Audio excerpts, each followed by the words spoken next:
Yeah. Yeah. Yeah.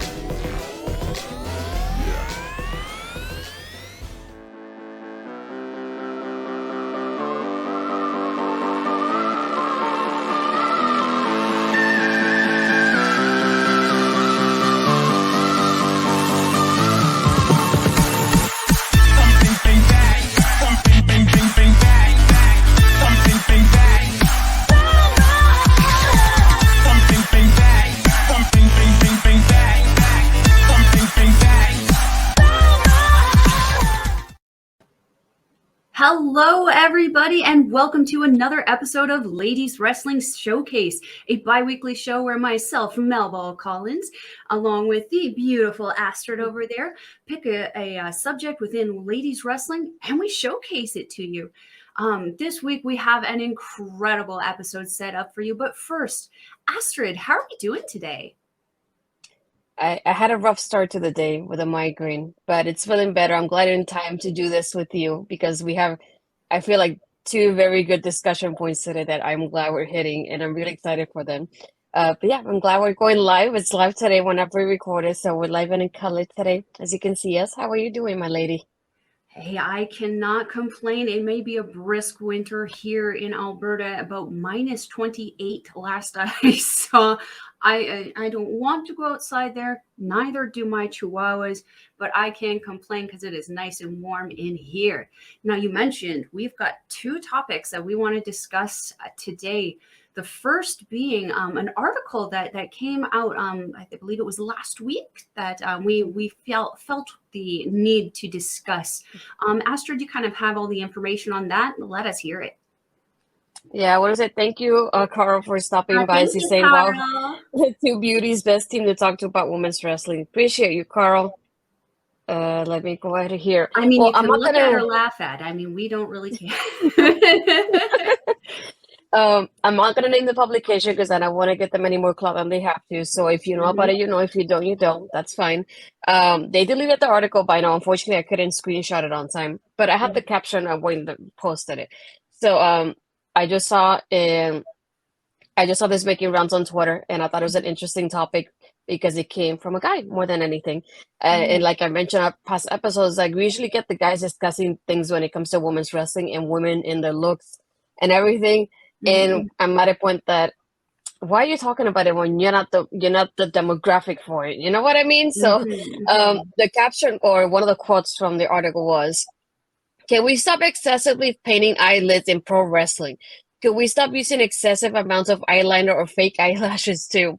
Going overboard on makeup subtracts from the natural beauty that many of your female wrestlers actually have. Let me just say that this was not the what I expected the article to be. Just thinking about women, their looks is like, why is it that the guys always comment about how the ladies look? Why? I mean, for myself, I mean, you know, I'm not exactly secret about it, and our good friend in the chat, Carl, knows. You know, I like me some Finn Balor, so I'm a little guilty of also, thirst Mhm, trapping and sexualizing the male kind of mhm, wrestling aspect. But in regards to the makeup is something that it shouldn't be the primary concern. Although from watching watch-alongs, as soon as I see something that looks a little, we'll say, odd, I'm going to be the first person to comment on it. That being said, I think we are past the point in time where we should be focusing on exclusively the aesthetics within women's professional wrestling exclusively. Um, just because the women have made enough progress in every other aspect that it's like, it's almost like this article was looking for the one thing to negatively speak about. And mhm. I understand that's clickbait for viewers, but like, I think we can actually afford to talk some good stuff about women's wrestling. What do you think, Astrid? Yeah. I like how Carl, what as well we talk about Finn's, what in his pants. It is Finn. I'm not gonna Look say at just me, Dick Balor. hey, thank you to throw back to stopping by. I've been seeing you in a while. I hope you're doing well and your baby too. Um, it just I keep thinking I was like I feel like you said it just like you kind of think of like women's wrestling right now. It's like, what's the one thing I can pinpoint that I feel like it's not looking well or doing well? And Mhm. it's like, okay, I understand there's people like Rhonda, who's a different case or different topic for another day, that just looks like she just goes like this with her eyeshadow and she's done. You know? It just like she looks like a raccoon. That's a different Mhm. story, Mhm. right? But I get that you if you don't like how she looks, because I criticize it as a woman. I don't wear a lot of makeup. This is me, no makeup. Um, but you just like I can see hers and just say that looks terrible, especially on TV when you can barely see her eyes because her eyeshadow is so dark, and like they just Mhm. put it in just concentrating on part of her face. But Mhm. to like criticize like women in general and say, oh, I prefer the women how they used to look versus how they look now. Mhm. It's like, Mhm. first of all, not only do we have characters on screen, and some of the characters need to wear the makeup for that reason to enhance that character, but it Mhm. just there's a way that makes the woman feel good and they want to feel good. Plus, they're on camera. It's like you don't want to look a certain way on camera, and it doesn't look right in TV as well or on the device you're watching. So just like Mhm. I don't understand. I was like, if you're not the one wearing it, you're not the one performing. Why are you commenting about their looks like this? It's like Mhm. criticizing their appearance. It's like it's their choice, whatever they want to wear, what they want to put on. So what does it matter to you? And that's what I've been thinking about. I wanted to Mhm. highlight Throwback's comment here. Basic, actually, both of us at the moment. Do you see Mercedes and Sasha Banks coming back to WWE by Mania? She was home in Boston this weekend around War Games. I feel like at this point I don't know. I'm in between about it, so that's probably something we'll get on sometime later. That I Mhm. don't even know how to discuss it at this point because they had so many opportunities to bring them back, but they haven't. Mhm. So I don't have hope anymore. I don't have you any comments about that one, Mel. As we keep getting past points where it would have been perfect for them to come back, or you start to lose a little bit of hope. That being said, I mean, you never know. I mean, with Sasha Banks having that new CBD kind of thing that she's doing with what's his name, Samurai Del Sol, I don't know if maybe that might be an issue with the wellness program within the WWE. I wouldn't mind. I mean, War Games already happened, didn't it? Didn't we watch that? Yeah. Mm-hmm. Yeah, we Yeah, did. so probably not. Could they potentially be a surprise for Royal Rumble? Yeah, Could maybe, be. maybe. Yeah. Getting back to the discussion about the eye makeup, it's Mm-hmm. ironic actually that this we're talking about this today because yesterday I actually watched a Stardom match between it was a six woman tag match, it was 3-on-3, and oddly enough, one of the weapons because it was a hardcore match was paint. And by the end of the match, the girls had essentially painted on eyeshadow for Mm-hmm. them. And I'm not going to lie, it did not take away from the match. It actually added to the match and then the hilariousness of it. So, I mean, yeah, I don't think that that the makeup and that kind of thing should be something that we're focusing on unless it's really atrocious. But then that being said, we shouldn't generalize it and be like, oh, women's wrestling shouldn't have this. Let's be honest about what the situation was. You didn't like Ronda Rousey's hair, or sorry, eye makeup. Ronda Mm-hmm. Rousey shouldn't be wearing eye makeup. That's probably what the article should have been named and more Exactly. appropriately. Yeah, I So, wanted to go look Carl's comment. Is it only one woman that I've always criticized that is Rhonda? All others that are noticed too much. Their ring work speaks volumes to me. Yeah, it's just like mhm, I feel like I mhm, said it's just like we have people like Maxine Paler or even now with Sarah Logan and Kehe Valhalla. Like the makeup, the way they have it, it enhances their character and it makes sense the way they have it. But it's mhm, like the only one, like you said, that I would mention would be like Rhonda will be that one case to be like, yeah, the makeup, mhm, somebody has to do something about it, or somebody the makeup team really hates her, or she does it by mhm. herself. I really don't know their circumstance. But it's just one of those that I know she can improve on hers, but there's people like you can see Shayna. Shayna barely wears any makeup, and she looks fine the way she is. If she Mhm. doesn't want to wear makeup, let her be. Like Could you I don't imagine if she understand did? why. That'd be Yeah, terrifying. and it's just like I don't understand why. First of all, why does it have to be a guy to point this out? It can't be a Mhm, lady. That's the first point. And then second is like, what do you care about their appearances in that way? If they want to wear makeup, it's up to them. Sometimes they get confidence boosters to wear makeup. Sometimes it's good for TV and the way it looks on TV as well. A lot of mhm, them even say it's like I only wear the makeup when I do the shows. After that, I don't wear it for the rest of the week because I don't want to. which is, Mm, what they want to do is what they have. If they want to do it, that's their choice more than anything. But I just don't understand why, of everything you see with women's wrestling right now and the way we have progressed. And I know there's a lot more to do still, but to think of like the one thing you can talk about performance, you can talk about a characters, like this one failed, this one wasn't it, and you talk about makeup of all things. mm, It's like this is the one mhm, thing you point out, and it makes me wonder. It's like there's nothing else you could have criticized when it comes to like the character or the storytelling, the any sort of match you didn't like, which I understand as a viewer, you're reviewing it like we are most of the time. But I mhm, just why the makeup? And just like that feels so odd to touch on. And mhm. just I started looking at it because a lot of the people that I follow in the community are females that were commenting about it, just like, yeah, this is enough for me. Like, why are you talking about this? This is not a topic. But at the same time, I didn't say anything about it because I didn't want to give traction to it, which is Mhm. another point to it as well. Because that's why I didn't want to mention the name. Like, if you know it, you know it. Because another thing is like we interact with it, and yeah, some other people find out about the article that way. But you're giving traction, you're giving clicks to the article as well. So you're in the way still helping.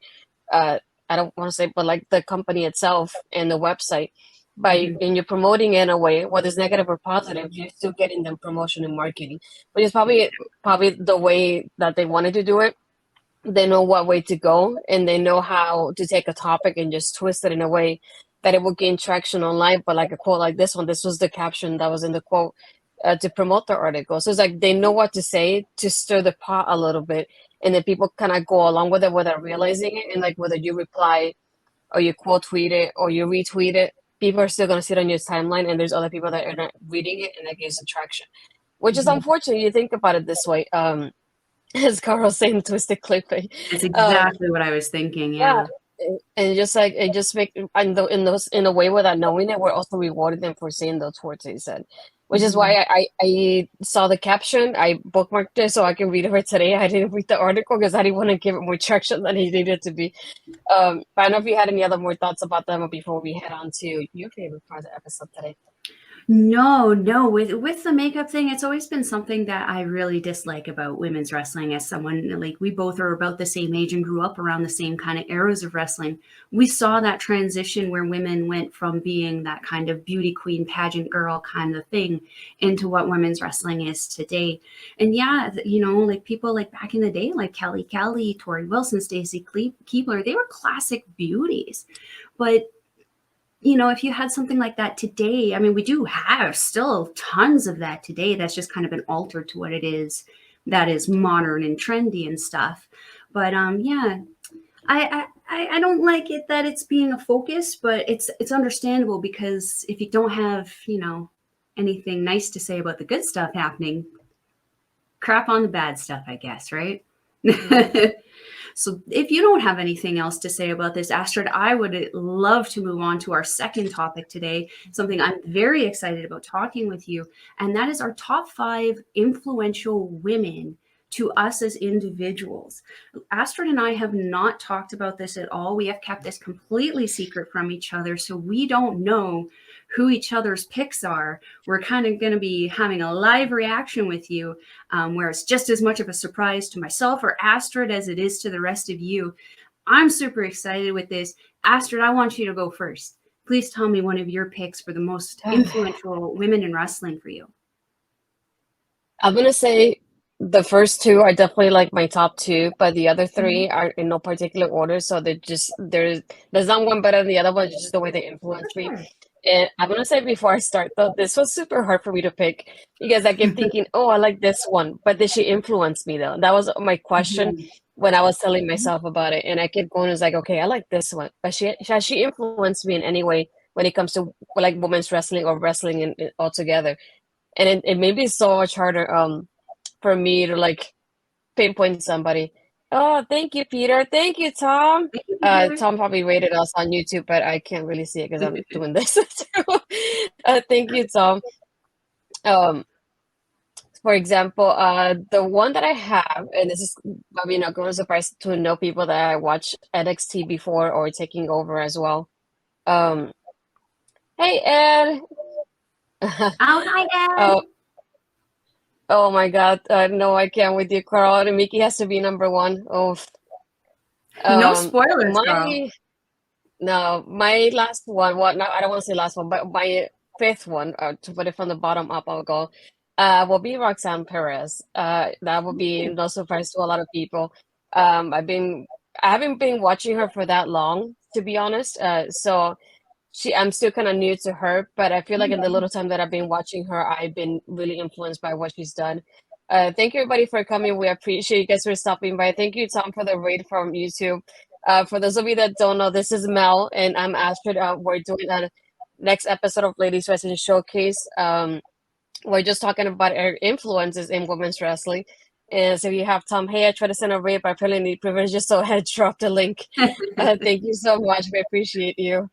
Um, so yeah, for those that have seen NXT before, even taking over when I'm doing it with Parrish or with Ed, I talk a Mhm. lot about Roxanne first because she's Puerto Rican. She's one of the few Puerto Rican female wrestlers I've been able to watch and see how much she has grown lately. I watched her and I started watching her more when she was in Ring of Honor and when she won the Ring of Honor Women's title, which was very exciting for me seeing two Latinas go against each other. It was Mhm. incredible. Not only that, but just think of her height. For those of you that don't know, I'm really, really, really tiny. So it's nice to see somebody as tiny as me be able to wrestle the way she does because it makes you think like, oh, she can do it. I can definitely do it. And you can see that influence of like, I can relate to her in those two ways. And just, I keep cheering for like any of my Latinas because I keep thinking what minorities in this. So it's nice to see them being showcased. And she's been showcased so well in NXT so far. And sorry, Ed, but I hope she's the one that dethrones Mandy because I feel like she deserves it. And I really want her to have that big like victory over Mandy when she does. So that's what I'm No, always looking forward to with Roxanne and what she does next. Yeah, but that's my one of my. What's your first one, I guess? that's exciting. I love her. She's so adorable. And I actually had the privilege of the first couple of matches that I've ever seen hers was before she actually made the move over to the WWE. And I was like, what? No, now I can't watch you regularly. That was an Mm-hmm. amazing pick, Astrid. I'm so happy. And like, yes, I can relate. We're both very small. I think I'm a little bit taller than you though, but like You are. inches. Yeah. Inches. Yeah. Oh man. Well, if you were ready, my dear, I have my number five pick for you. It might be a little like you might hear it and be like, yeah, I can see this. This girl was a girl I actually I knew she was wrestling before I started watching her regularly. I didn't catch her until she started in Impact or at the time TNA. She was with WCW beforehand. My number five pick was the late great Daphne. Daphne has always been a favorite of mine, the Scream Queen. Her style, just she looked so different, even in the WCW time, from all of the Stacy Keeblers, the Tori Wilsons. You know, at that time, the girls were all the blondes, the models, the beautiful, the tall. You know, that was not what this girl was at any point in time of her adolescency. I was the dark hair, the dark lip, the fishnets, the screaming. You know, I got a kendo stick. I had all of that. But I did get really into her career when she came onto the Impact scene with her unique style of wrestling, her unique gear. You know, she got those tattoos. Just everything about her was so unique and iconic. And she definitely heavily inspired, along with another girl on my list, my personal style as I kind of went through high school. She was partially responsible for me wearing like the skater boy outfit of like the skate shoes, the fishnets, and the like shorts or like short skirts, stuff like that. Um, yeah, she was absolutely one of the most unique, fun, and I would say almost one of the first, besides Luna maybe and Sherry, who Mhm. introduced that grungy kind of rockish, edgy style to professional wrestling. And it was one of my no, I did not have the privilege of dressing up as Daphne. However, I mean, you know, never say never, right? Now I have some inspiration. Maybe we'll see a Daphne showing up here in the Ladies Wrestling Showcase for a Halloween special next year. Oh. Ooh. And that being said, I did want to just quickly say if anybody is struggling with any kind of self harm, suicide, or crisis, in America, there is a number you can call. It's 988. They're 24 hours available. If you need anything at all, please don't hesitate to call them. In Canada, they also have a hotline open 24 hours. It's 1 833 456 4566. Please give them a call. We want to hear your story. We would rather listen to your story than listen to your obituary.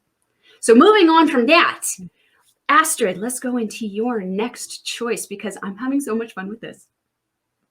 Yeah. There's no way I couldn't do a top five without one of the four horsewomen.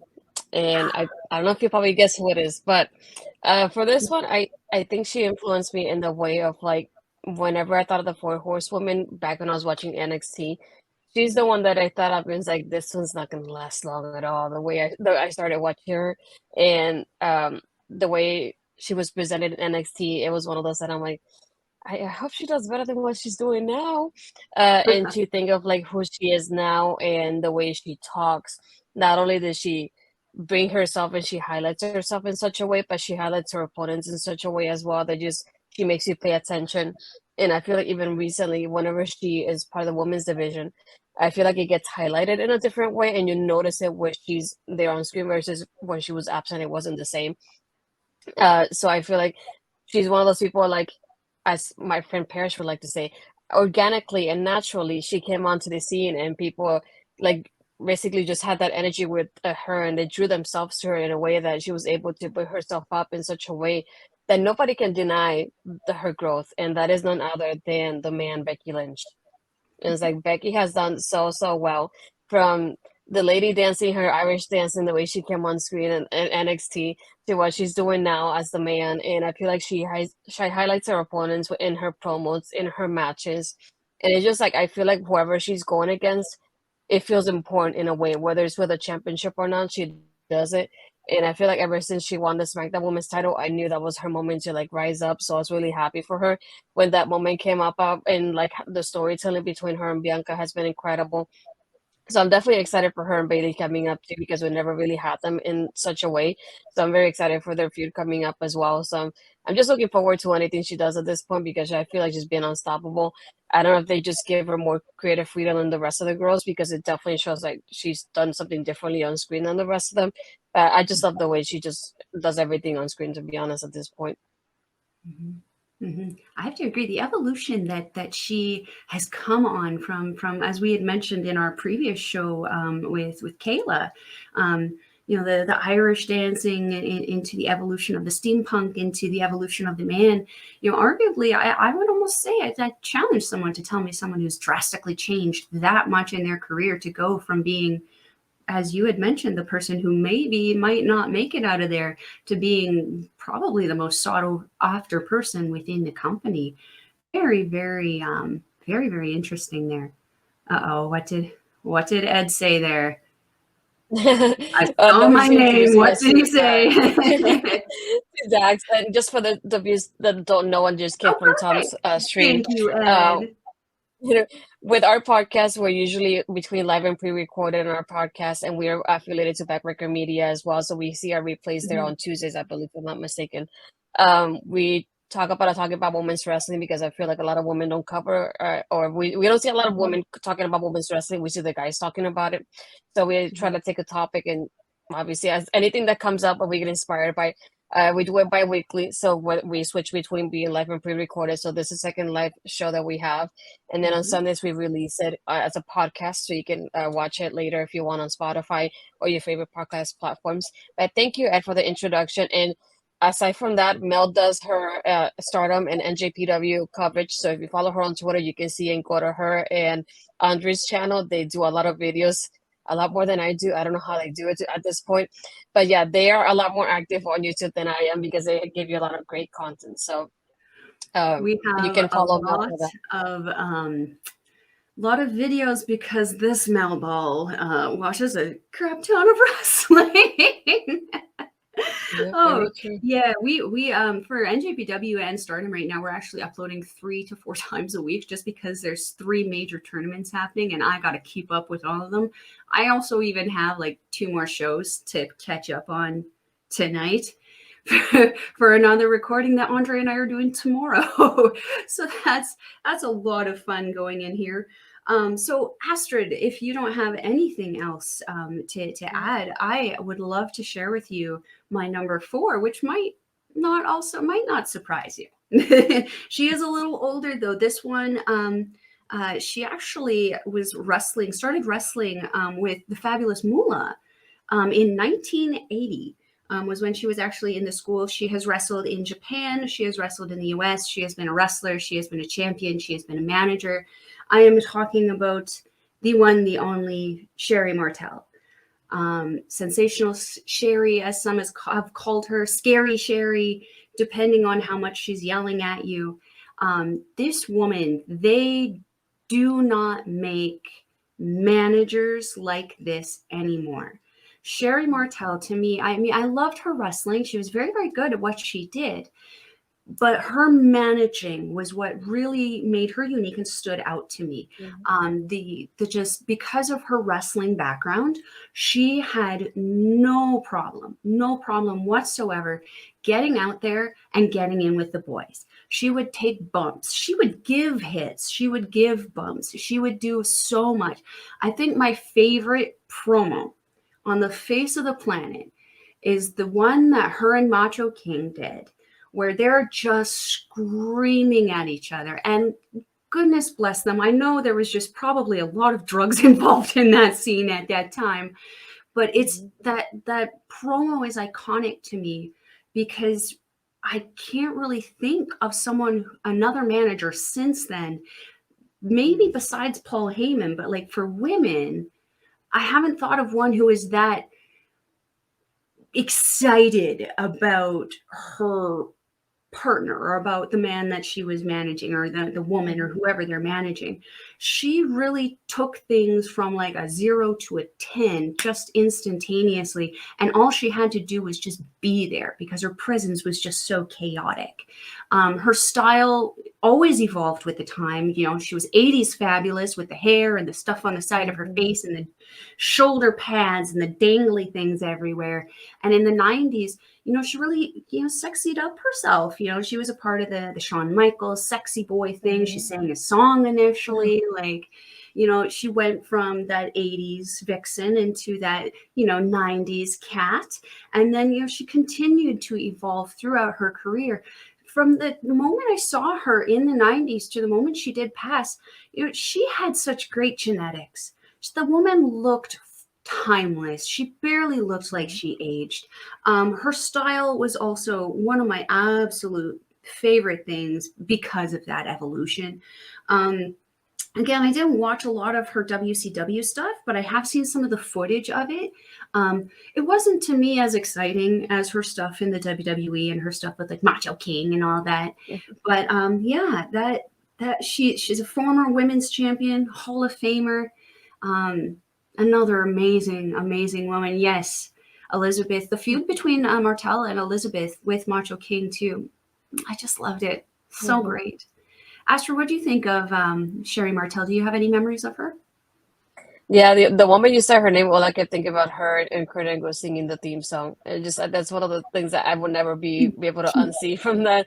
Yeah, that was iconic. But it's just like you said, there's nobody really like her at this point. I think I don't want to say closest, but like I would say similar in a way will be like Zelina Vega because I feel like ever since she came up with Andrade in NXT, the way she's like, you can do this, and then she was gonna point at him like, you can do this, and she's always like getting in on the action and doing what she can when the referee wasn't looking to help him out as well.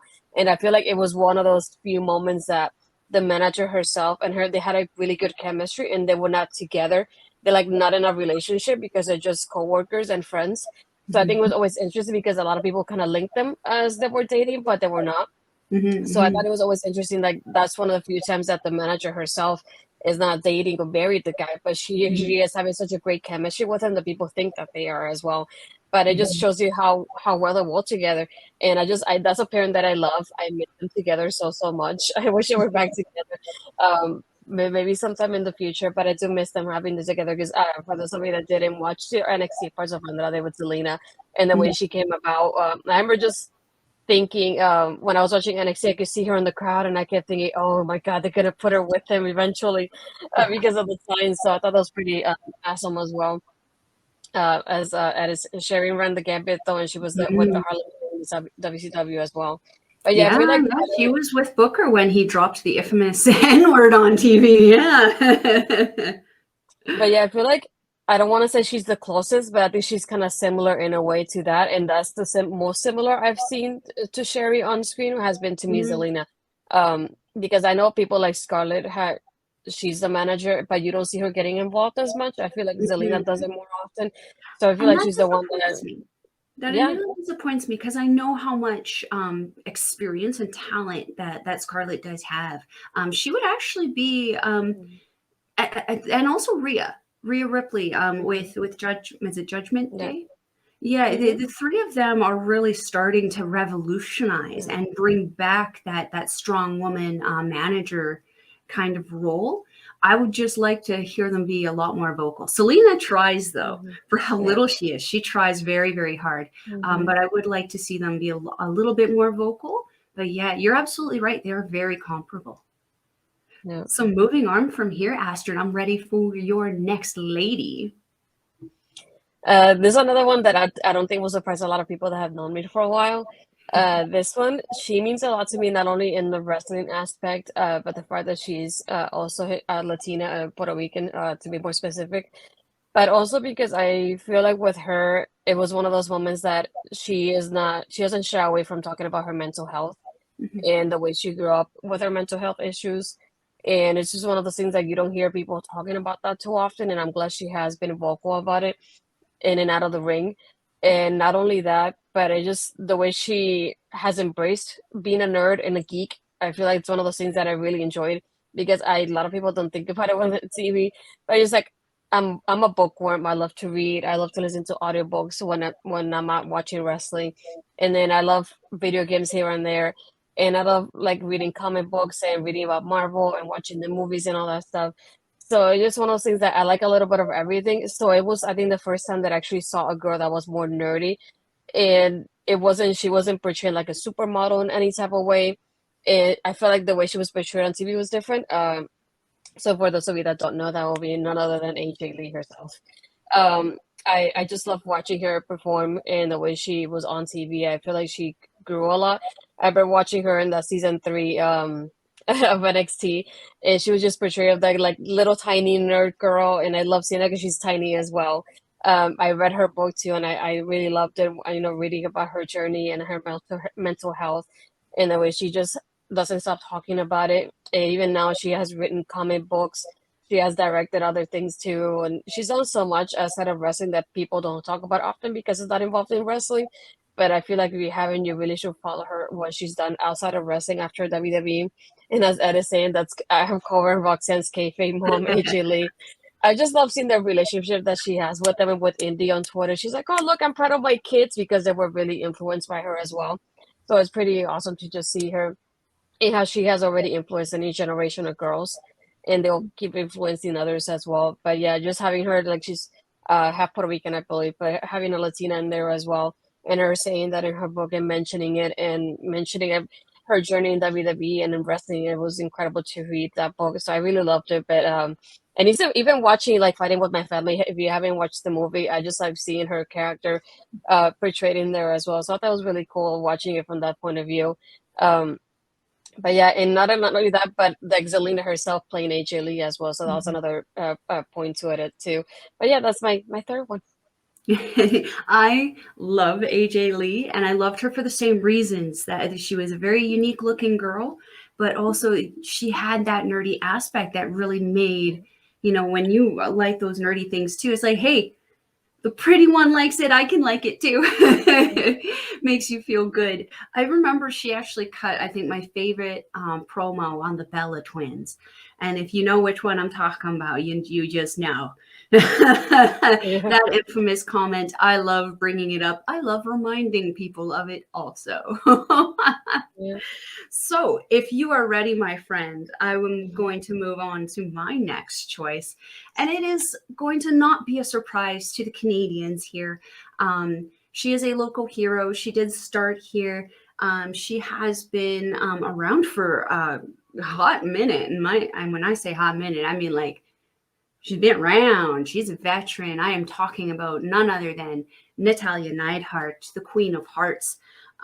She grew up not too far away from me. I'm in Edmonton. Calgary is about 3.5, 4 hours south of me, depending on if you're going the speed limit.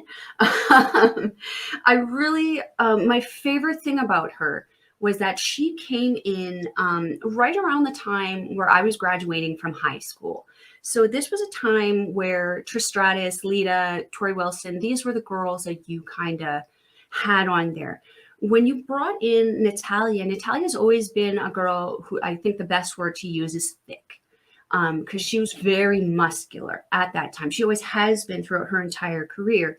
But when she first came onto the scene, it wasn't something that was really seen except for maybe China.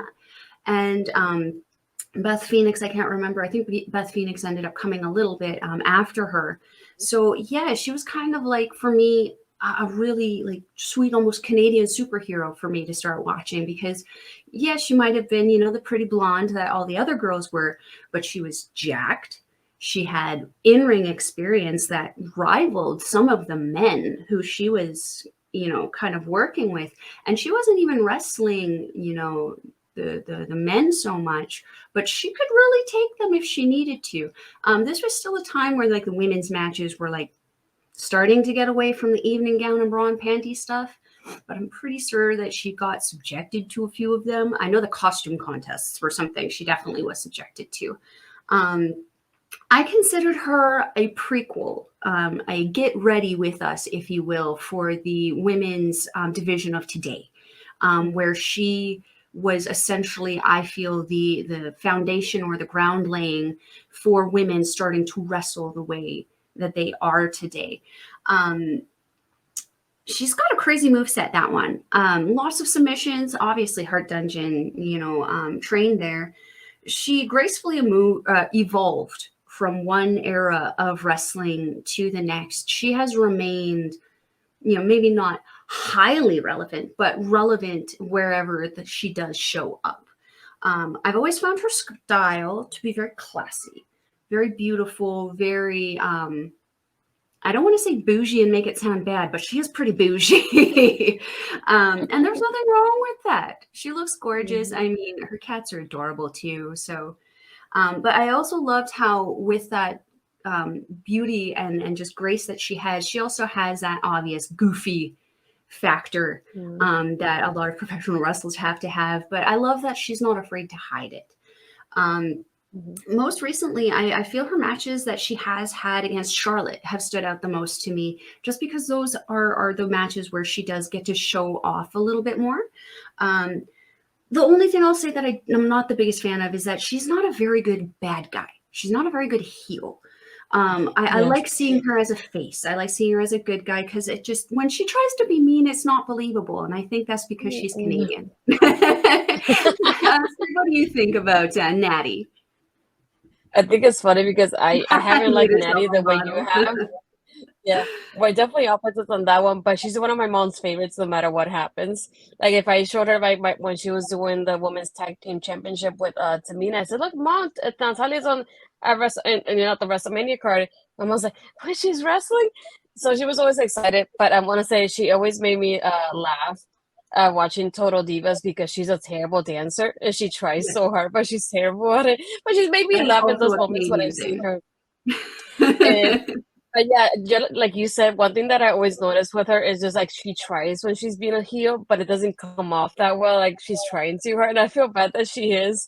So I really feel bad Mhm. in that. And she hasn't been a favorite of mine, but at the same time, I credit her in the aspect that not only has she been a constant in the division because she's been there for so long, but Mhm. she has also helped train a lot of the ladies backstage. So it's like even if I don't like her, she has influenced that people that I like and has helped them improve. Mhm. So I gotta give her credit for being one of the few people that has been good, like, a good person like on screen, but off screen she does work with the ladies to improve them as well.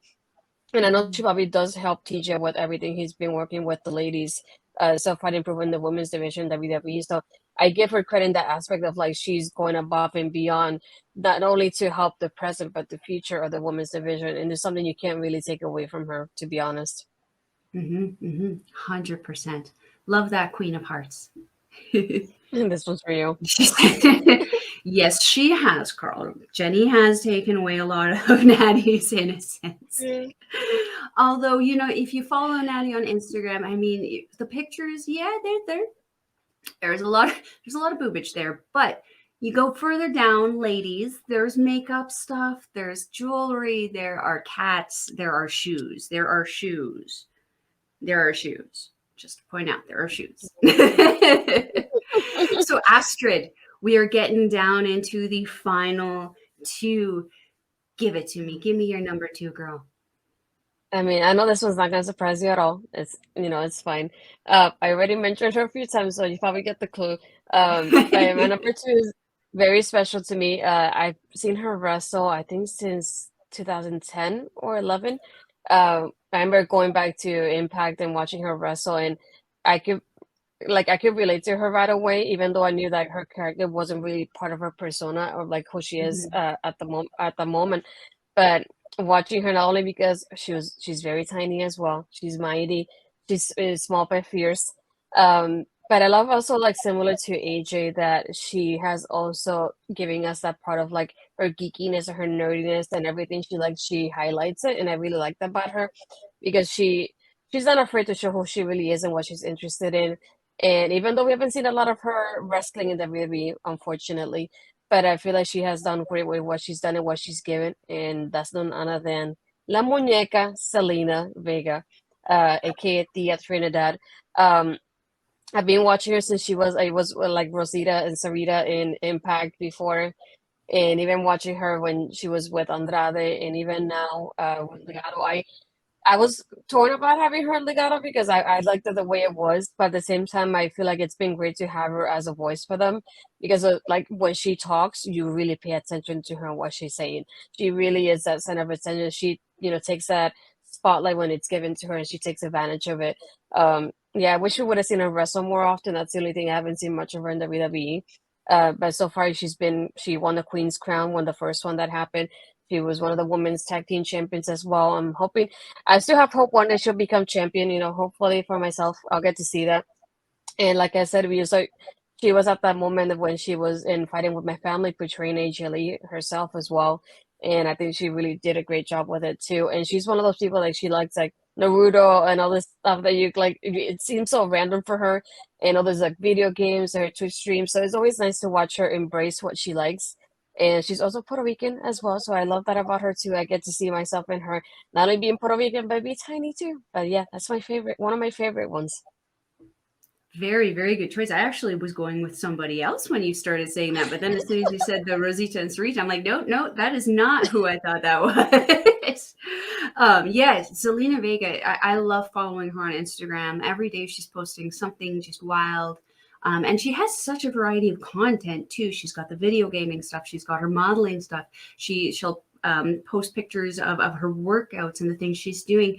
I really enjoy following her. She seems like a very unique and just fun, genuine human being. Very, very good choice. I do hope also one day that we do see her potentially in that championship kind of window. There's no reason why she couldn't. And I also agree. I do feel she's added from what I've seen of the clips because I don't watch WWE or AEW regularly. From what I've seen of the clips on Instagram, she really is essentially not the glue that pulls Legato's group together, but she almost adds a level of legitimacy to them Mhm. that they weren't quite able to get without her. And I really am enjoying the things again that I am seeing on the clips, at least of WWE of them. So, my dear, are you ready for my number two?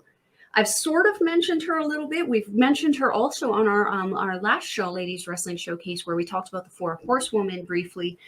This woman got me in trouble because I dressed up like her to my high school dance. And when I tell you that I dressed up as Lita, going to a Catholic high school for a Halloween costume contest, you can understand why I got in trouble. um, Lita, uh, I love her. She came out in a time of that era where, again, all the women were very cookie cutter. They looked kind of the same. What drew me to her was, again, her unique look. She had that Mhm. fire red hair. She had that half sleeve tattoo. She was wearing, the skimpy little crop top with her flame thong hyped up over her hip bones and her sagging in her pants. Everything about her, I was just like, my parents would hate me looking like that. I love it. I'm going to do this. And I did. She influenced so much of my personal style in high school. In combination with her and Daphne, I looked like a just like a grunge child for being such a nerdy looking librarian thing. Um, what I really enjoyed about her wrestling, though, is that she added this kind of flair to it that a lot of other women at that time weren't doing. And I feel that's why her bouts with Trish Stratus at that time were considered to be so legendary. Because you had Trish Stratus, who was wrestling, I don't want to say very simply, but she was wrestling very North American esque. Whereas Lita had that kind of lucha flair to it and almost, Mhm. I don't want to say a strong style, but she did have a certain amount of aggression to Yeah. her that not a lot of women had at that time. I suspect maybe because of her ECW days. Maybe, I don't know. Her alliance with the Hardy Boys was something that I absolutely loved because at that time I was all about the tight tops and the baggy pants and the wrist things and the yeah, you can't tell me what to do, mom. Um, yeah, she was she was amazing. I won't hesitate to say though that I hated. In case you didn't get that, I hated the angle she did with Edge and the whole thing that with Mhm. the love triangle with Matt Hardy. Though that was something that first of all, just don't Mhm. cheat on your partner. I mean, especially when you work in the same company, dum dum. They're gonna find the heck out. But second of all, don't play it so sensationally Mhm. into the work. It's just Mhm. I don't feel that that helped anyone's career at any point, and I don't want Mhm. to see the live sex anything in the comments because that didn't help anything. That made it worse. Mhm. Um, but I felt after that point that that was almost like a downward spiral for her because I just don't feel that her career, yes, never cheat. It's just not fun, especially so publicly. Um, but yeah, I did feel like it was a downward spiral for her in her Mhm. career because after that point, she just no one really wanted to care about her because at that point people have had that Mhm. time to make that moral judgment on you and now they don't like you. We've seen this play out into to modern wrestling with other wrestlers making poor choices and it being brought to light and them, Mhm. losing jobs or employment over it. Um, I really do hope that she does have an opportunity to have another match in the WWE um, to, for me, undo what was her retirement match against Trish. I didn't feel that this match was even like on a top five of their um, kind of like bouts that they've Mhm. had together. We could go back, 5 or 10 more years and have seen something much better come from them.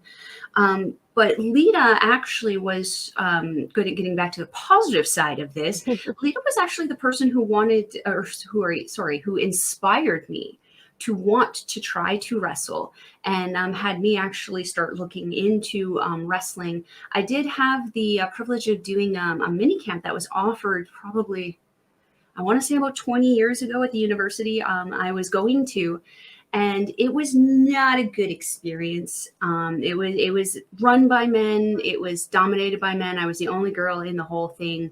The first thing they did before warming me up was teach me how to take a bump, and when I regained my ability to breathe, I left and cried.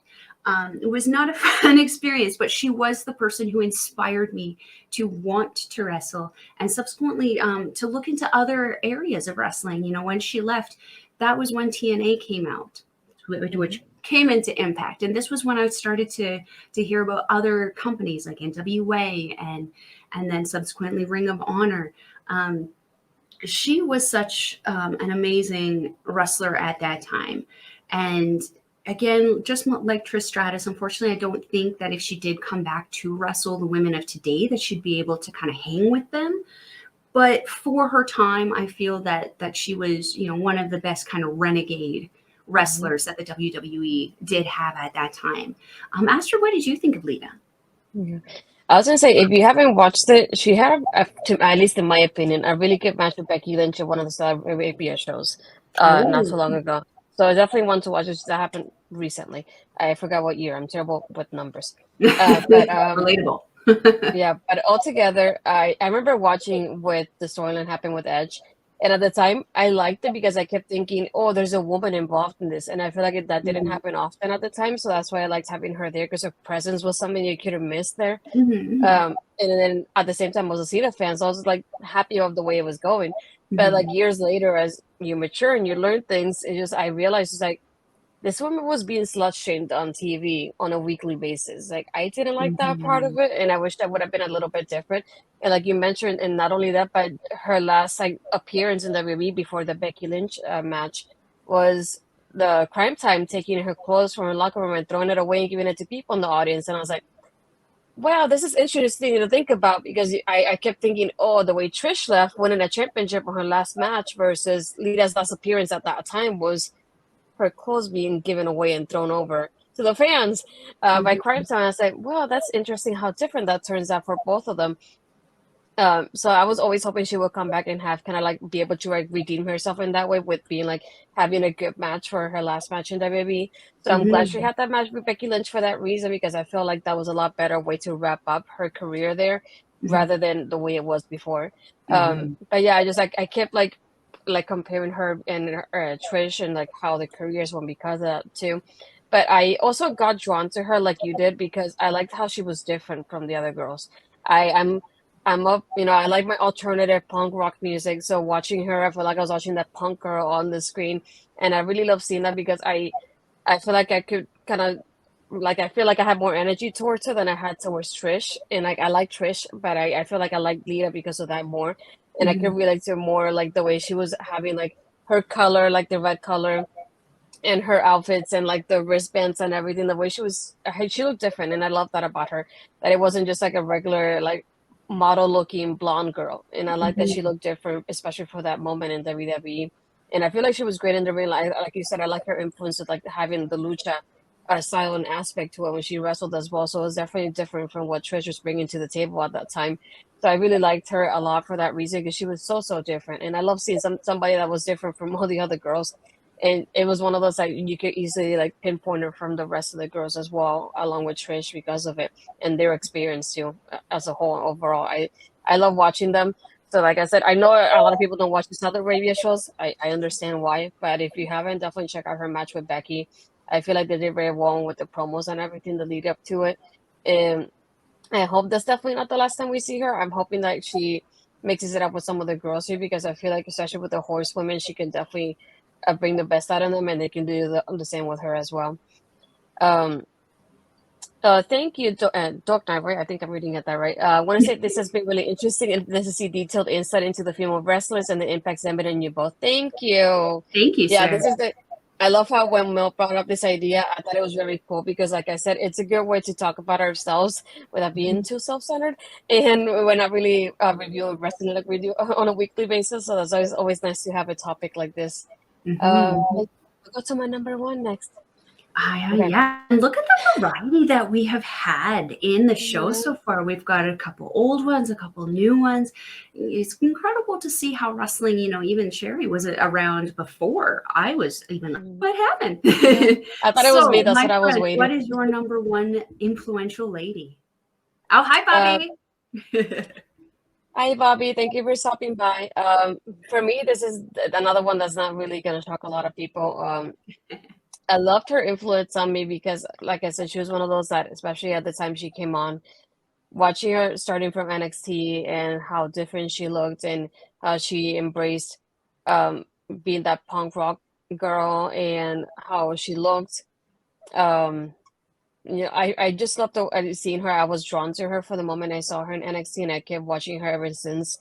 I met her twice. One of them I would not mention because of reasons you'll see later. I'll probably post it later so it's easy for everybody to understand because I don't want to mention it on it. Um, but I met her when she was absent from TV, and I even told her like I'm hoping for you to return soon. And she was like so smiling and happy. I'm guessing because she knew she was coming back soon. At the moment when I saw her, she's always been nice to me. The 2 times I've seen her already. Um, and the way she came back, I was really upset with everything, how it turned out. But now she was able to redeem herself, and I'm glad. For those of you that don't know her, it's Paige Akiri Soraya Knight. She's definitely one of my top favorite ones. So I definitely have to put her number one because I feel like she made me want to keep watching women's wrestling in NXT with the way she was being portrayed. And like I said earlier, if you haven't seen Fighting with My Family, it's just incredible to see her journey and how she had turned out in WWE and the work she had to put in to get in there too. Yeah, I loved having her on TV. And at the moment when I saw her, and I was telling her, I can't wait for you to return because I'm waiting for you to come back soon. And she came back and a couple weeks later with Mandy and Sonia. And I was really upset that I was short lived because I really loved watching her. And I really cried when I saw her quote unquote retirement speech. Let's put it like that. It just I kept thinking she loves this business so much and literally grew up into it, and just think her passion for it. You didn't want it to die the way it did. And then now when she got cleared to return, I was so excited. I cried when she returned. I screamed. My family thought something happened to me. They were concerned for my well-being because of how loud I was screaming. But I cried and I was shaking. I said, she's returning after so long. And mom was like, "Well, what the heck? Are you okay?" I think so. Um, but I loved watching her journey returning. I think if I'm not mistaken, yeah, I keep thinking today's a different date, but yeah, tonight during Rampage, they're gonna give I guess some behind the scenes look into Soraya's return to the ring. Um, yeah, I love how emotional she was during her entrance too. You can tell how much she loves doing this and how she wanted to keep going, and she tried as much as she could to return, and I'm glad she did. But yeah, I love that woman so much. Um, I even told my sisters like I like how she combined my love for music and punk rock and alternative music and my love for wrestling as well. So yeah, she's one of those I love to see. And I met her before. There was a show in Orlando, and it was a Raw to be specific that I remember. And for some reason, I knew I was going to the bathroom, and I noticed there was a table that said NXT on it, and I was super excited because I was watching NXT at the moment. And then when they told me there's a meet and greet, and I'm like, let's see how this goes. I was waiting and I was like, oh, how much is it? It's like, oh, it's free. I'm like, win-win for me, NXT and free. You got me here. Um, and then when I see the table, I have none other than Sami Zayn. I have the Ascension here. I had Corey Graves at the moment, and then at the last part, I had none other than Paige. And I was able to take a picture with her in the NXT Championship at the moment. And you know what happened with that afterwards? That's a different story. But yeah, I took a picture with that NXT Women's Championship at the time. But yeah, I was an experience that I will not forget. And I remember how tiny I was because of how tall she looks next to me. And so made me feel smaller, Paige. Oh, that's so exciting. You've Yeah. actually met your number one, not once, but twice. I haven't even met any of them because, well, some of them are dead. But that's absolutely incredible. And yeah, I have to agree. Paige Saraya Knight, however she's being called now, um, incredible talent, incredible woman. Her style is just absolutely unique, genuine, totally 100% her. How crazy is it that she looks like she's that typical person who looks totally rough and would be not nice to talk to, but seems like just the sweetest person Yeah. you'd ever want to talk to? That's so incredible. Okay, Astrid, are you ready for my number one? I'm Are you nervous. ready Let's for see. it? I surprisingly have not mentioned her a ton for how much she has influenced me, but she has been the one woman besides Sherry who I have seen the most throughout my wrestling viewing, particularly in my younger days, that I remember and that I was entertained by, particularly for the time that she was around. And that woman is the late great China, otherwise known as I think it's Joni Laurier. Laurier. Hmm. Yeah. Um, she redefined women's wrestling. She made it okay for people like come on, Melissa, split it out. Beth Phoenix, Natalia, Rhea Ripley, Bianca Belair, Camille Brickhouse, Yeah. like all of these women of power. She gave way for them. She made it, she was a stepping stone for them to be able to have the freedom to be who it is they are now. And look at Rhea Ripley, like, let's be honest, she's pretty much the modern day China, just with short hair. Um, Unapologetic about herself. It was a little scary, but also awe-inspiring to watch her go from how you first saw her before all of her surgeries and everything to turn into who it was, to see her go through that transition. And, you know, I feel that she did all of that stuff to kind of play into the societal standards of what at that time she felt she needed to be. But I felt that she did it unapologetically, and again with just such a style and grace.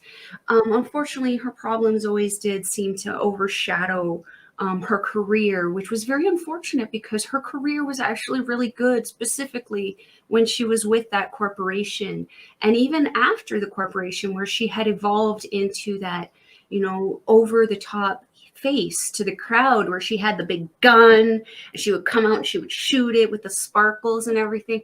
That was so cool. Do you remember that, with the sparkle torpedo gun? No, I don't remember that, but you made me think of like even describing her.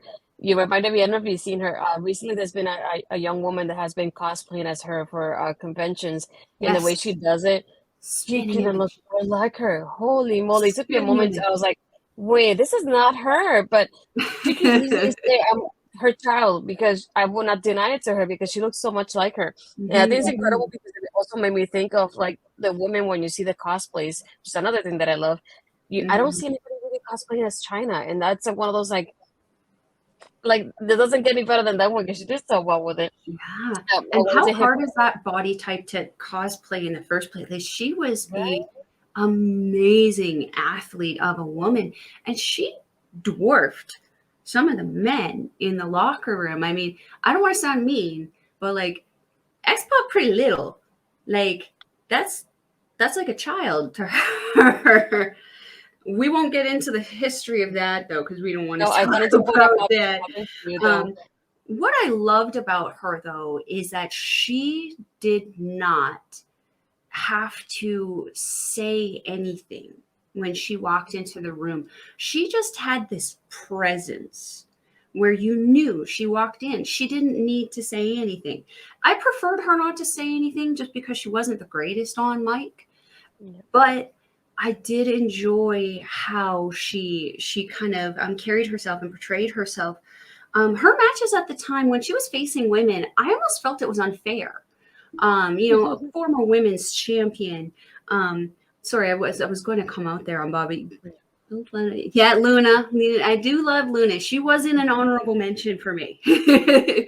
um, but yeah, the way she was fighting the women, sometimes I thought it was a little unfair. Just because the size difference, the power difference, even watching like, modern day stardom, we can see the same thing with these powerhouse women fighting these tiny little women. At least the tiny little women in Japan know how to defend against that. The women of the Attitude Era did not know how to defend against that. Yeah. Heck, the men she was fighting, she was known for fighting men, the men she was fighting could barely keep up with her at times. The diversity in her ability to be also a model, an athlete, an actress, a spokesperson, I felt made her very marketable for the WWE. And I'm going to just flat out say I'm very disappointed with how they did handle her and her career. I don't think that what happened should have happened. We can't change the past, unfortunately, but I do feel it was a huge, huge detriment, not just to China, but to the company to let her go in the time that they did, because I definitely thought that they could have capitalized on her a lot better. Um, yeah.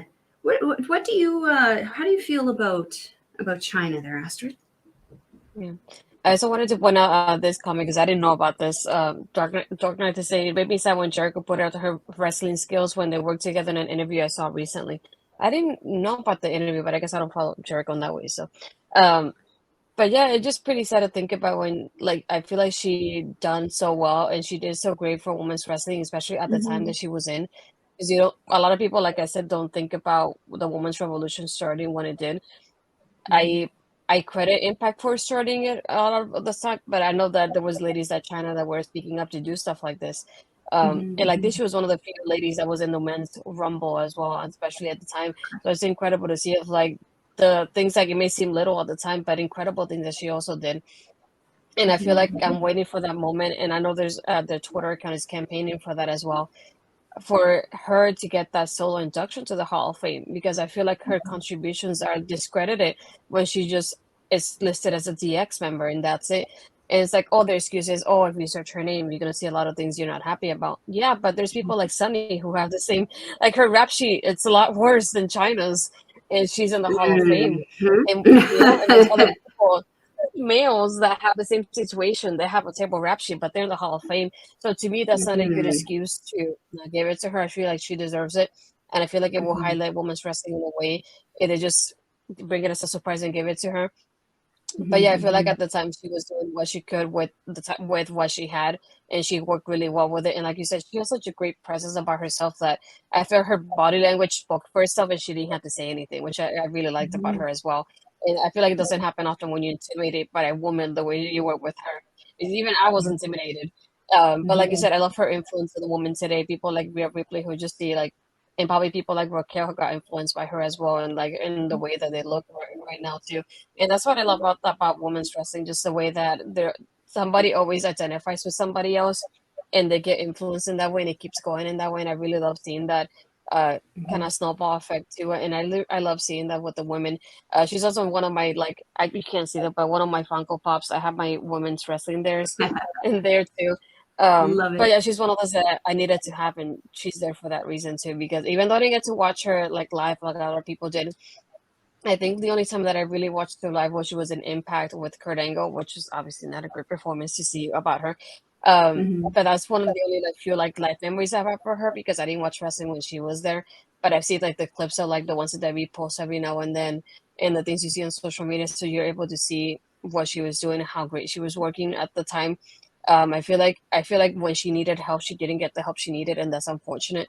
I wish that Mhm. would have turned out differently because I feel like it would have turned out differently not only for her as a person but for her career as well. But Mhm. I I feel like she's one of those people that she definitely like stuck up to me in women's wrestling, and I wish she had a highlight the way the other girls did. So, Carl, if you like Bull Nakano, you're going to want to check out Stardom and check out Nane Takahashi and you. They're literally they're literally Bull Nakano in two people, and they are wrecking the tag team division over there right now. But to go back to what you said, Astrid, yes, absolutely, 100%. I 100% agree with you. The thing I think that you mentioned about her presence is her confidence. She walked Mm. in there completely confident. She believed everything she said. She believed everything she did. And again, I think the best word for her is unapologetic. Mhm. She did not apologize about who she was, how she was. Though sometimes I think I wish she would have. She again may have had a different life turn out if that happened. Um, but I do hope that also that she does end up in a solo kind of thing in the Hall of Fame, because regardless of how Triple H and Stephanie feel about the situation, they can't undo the history that China made within that company any more than they can't undo anything Vince effed up in that company for the last 20 years. So they do have the opportunity to make amends. Let's hope they do it before one of them dies. Um, so, Astrid, this is kind of bringing us to the end. Did you have any honorable mentions that you really wanted to just quickly mention that you didn't want to throw into the list, or that you felt were cut from the list but deserve to be spoken about? I had to even look at my Funko Pops to like look at the people, and I'm like, okay.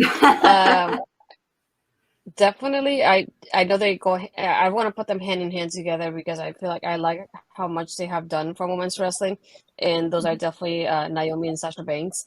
I feel like Sasha's one of those people like no matter who she's paired up with, she always steals the show. And even one of my favorite matches has been not only with everything she had with Bailey, but the Iron Woman match. I was there for that one, and I will never forget being there and just feeling how great it felt watching women do this Iron Man match for an hour. And then not only that, but having somebody like Naomi also, who's from Orlando as well, in the way she's like Natalia in that way. She's been in WWE for so long, and she's to be one of the foundations for the women right now. And it's just unfortunate that they're not in the roster. I wish they would be, because I feel like they will do so incredible with the girls right now, and I'm hoping they come back because it has so many opportunities to bring them to the fold, to the storylines they have right now, and it'll be so interesting to see.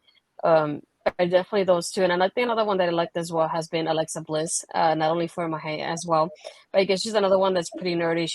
She's like me, that Disney adult. I think she has gone or almost to almost every Disney park that there is, and I love seeing that in her, how much she enjoys like dressing up as the characters, and even putting her characters in the gear, like her Buzz Lightyear gear was one that I really loved to see. I got to meet her at MegaCon in Orlando recently, well, like a few years ago, and like having her sign like my Funko Pop and to like see her, and I'm like, I love watching you, and it's pretty awesome to like see you in person like this. No. But she's pretty cool to see as well. And she's talking to here. We also have Alundra Blaze. Yeah, I love, Good especially choice. now Good with choice. NXT. So she came up on NXT in the discussions with Michelle Michaels for the Iron Mm. Survivor Challenge, and I love when she came up talking about Cora Jade throwing the title in the trash. She's like, who would do that? But I love seeing like Who would snippets do like that that? happening now. But yeah, do you have any honorable mentions you got here, my lady? I love women's wrestling, but someone who's been really influencing me lately is my personal favorite, Utami Hayashi Shida. I've mentioned her a ton of times. 25 years old. I feel that she is probably the modern day female Japanese Bret Hart. This girl to me can do no wrong in ring or out of ring. She can goof it up. She can have that serious match, and she can have everything in between. Another one of my personal favorites is Camille. Camille Brickhouse, NWA champion.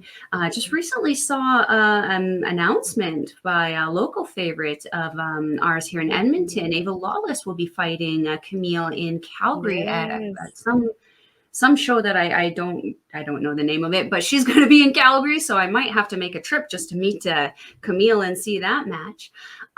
Camille is just another young, I think she's only 28, 29. I think so. Very beautiful, very powerful women. You're noticing a trend here in the kind of women that I like. I like Natalia. I like, China. I like these women who are powerful, who are strong, but who are also in their own unique ways beautiful. Um, Hmm. and the last one, who I did come to like, and who I actually wanted to mention, just because I didn't actually really get to enjoy her career, sadly, until she passed away, and that was Hana Kimura. She was a Stardom girl, incredible talent, incredible strong style, adorable as heck. She looked like a little anime girl with pink hair and like Hmm. lights everywhere, just absolutely beautiful soul. Her wrestling was incredible. You can still see her influence today in the Stardom wrestlers. They're always doing shout outs to her. Very much so missing their friend now. But that kind of brings me to the end of my list. This was exciting, Astrid. I had so much fun learning about all of the influences in both of our lives and just hearing about how they've impacted, and influenced our lives going forward, not even just in our personal lives, but in our wrestling enjoyment lives. Do you have anything Hmm. else you want to say to our viewers? Yeah, just like you said, I love how they influence me to like embrace what I like and who I am. I've always struggled with, I like as a Puerto Rican, sometimes you think I don't fit with the Americans, and then you don't fit with the Puerto Ricans, so you always feel like you have that in between because I've been here for so long. But there are those people that have made me like realize like embrace who you are. So it's like if I have shut out that I'm Puerto Rican, I will shout it out. I will, highlight the Puerto Rican female and male wrestlers that I enjoy. People like Damian Priest, another one that I enjoy watching, who's always representing Puerto Rico on a weekly basis. And Mhm. I will shout out my I food and my feels. culture and everything I can to like show off and like give a little bit more of my identity. And I feel like that will influence other people to do the same as well. But yeah, overall, that's why I wanted to do a little banner with our numbers and that way you can see the top people that influenced both of us. But yeah, I feel like it was a fun way to like get to know each other, because I feel like even though we talk about wrestling very often, we still don't talk about something like this when we talk on a daily basis. So it was pretty Mhm. interesting. And not only that, but like Mel was saying earlier, we didn't tell each other this until it happened on air. So we were all Mhm. surprising each other on the way as well as we were doing this. But it's pretty exciting to do something like this when we kind of had to hide something from each other in a way.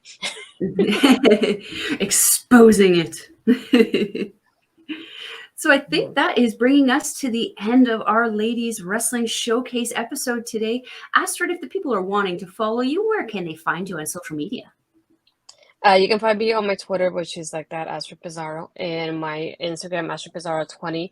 On a weekly basis, you can find me doing Taking Over with Parrish and sometimes Ed on OLE podcasts, local establishments. And then on Thursdays, I do Making an Impact with Cody, 10:30 p.m. Eastern. We talk about Impact Wrestling and everything they have going on.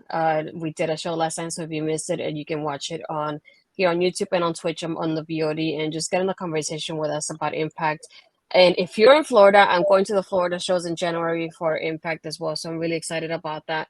Um, I was able to get a media pass, so that's exciting. It's the first time they do something like this. So it's a great opportunity to be a part of the show. And ironically, this is exactly after Hard to Kill. So I'll be torn whether it's Jordan as champion or Mickey James as champion. I might die, but I'm really excited for it. No dying. Um, We've discussed this. No dying. I know. I'm gonna try. I can't make any promises. Okay. But yeah, other than that, you can watch us here. We do this bi-weekly, whether it's live or pre-recorded. And then we have, I think it's a Monday, our replays on Backbreaker Media. I keep forgetting the day. And then Sundays, we release the podcast version. So if you want to subscribe to your favorite podcast platform, it should be Spotify, Apple Podcasts. We release that on Sundays. So that way you can, on podcast, you can enjoy the video. So if you didn't get to watch it live, you can see our pretty faces still on Spotify. Where can the people find you, my lady? So on Twitter, you can find me at Collins Melball, and on Instagram and Facebook, you can find me at Melball Collins. You can also find my Facebook fan page for my other YouTube, Andre and Melball's Wrestling Talk, on there. We post all the time in there, all kinds of weird topics in wrestling to get you guys to chit chat with us. You can catch Andre and Melball's Wrestling Talk right now every Monday, Wednesday, and Friday uploading, because we have 3 major tag team tournaments happening in Japan, and we got to talk about every single match because there's crazy excitement going on over there. So that being said, my friend, I think we've come to the end of our show. I'm your Melball. Over there is the beautiful natural Astrid Pizarro. We will see you next time. Yeah, and before we go, I'm gonna read over our friends on Twitch. So if you're on Twitch, I'm gonna head you over to Elite POV. So as I say, POV. Yeah, we have my good friend Jackie there. So I'm gonna rate them over in just a moment. So stick with us around. Just follow us on and subscribe to the channel so you can see what we're like next time. But thank you for stopping by, everybody. Have a nice day.